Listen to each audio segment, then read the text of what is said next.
സർവാദരണീയരായ ഉസ്താദുമാർ, സ്നേഹസമ്പന്നരായ വിദ്യാർത്ഥി സുഹൃത്തുക്കൾ, അസ്സലാമു അലൈക്കും വറഹ്മത്തുള്ളാഹി വബറകാതുഹു.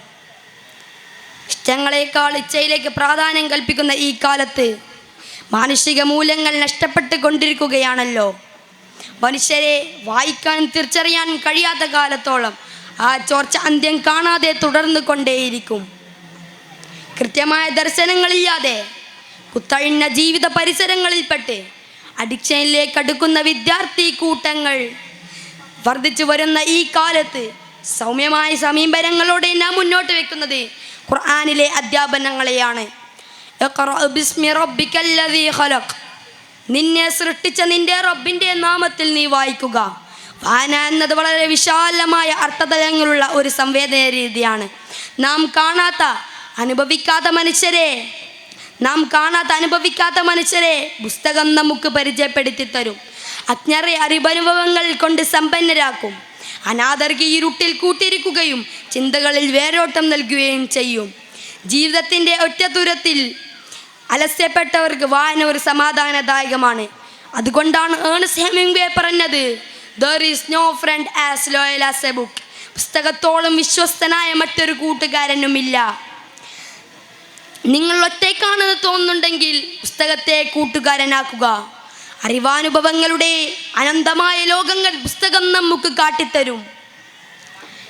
തുറന്ന കണ്ണും കാതുമായി അവയെ കേൾക്കുക മാത്രം മതി. ഇത്തരത്തിലുള്ള കാര്യങ്ങളാണ് പുസ്തകങ്ങൾക്കുള്ള ദൂരം വളരാൻ കാരണമായത്. പഠനരീതികളും ജീവിതശൈലികളും ഡിജിറ്റൽ പ്ലാറ്റ്ഫോമിലേക്ക് മാറിയതോടെ വായനാശീലം ക്ഷയിച്ചു വരികയാണ്. 2024 അന്താരാഷ്ട്ര സർവേ പ്രകാരം വിദ്യാർത്ഥികളിൽ 72% പേർ 2 മുതൽ 4 മണിക്കൂർ വരെ മൊബൈൽ സ്ക്രീനിൽ ചെലവഴിക്കുന്നു. എന്നാൽ വായനയ്ക്ക് ശരാശരി 15 മിനിറ്റിൽ താഴെ സമയം മാത്രമാണ്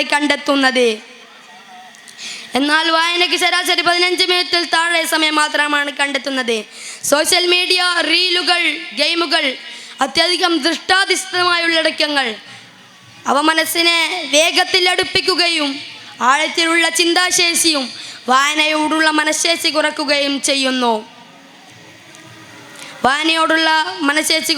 ചെയ്യുന്നു.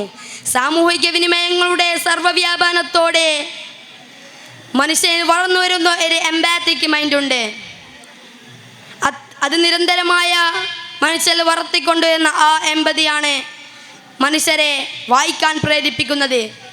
എഴുത്തിനും വായനക്കും പുസ്തകങ്ങൾക്കും ഇസ്ലാമിക പാരമ്പര്യം നൽകിയ വലിയ പ്രാമുഖ്യം നമുക്കേവർക്കും സുപരിചിതമാണ്.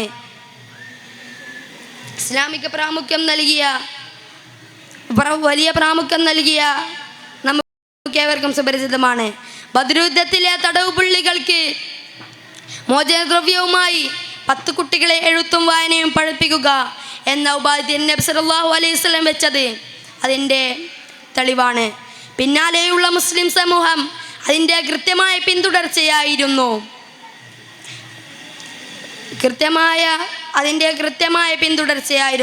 ഹാറൂൻ അൽ റഷീദ് എന്ന രാജാവ് പുസ്തകങ്ങൾക്ക് അതിൻ്റെ തുല്യമായ സ്വർണം പ്രതിഫലം നൽകിയതായി ചരിത്രം പറയുന്നുണ്ട്.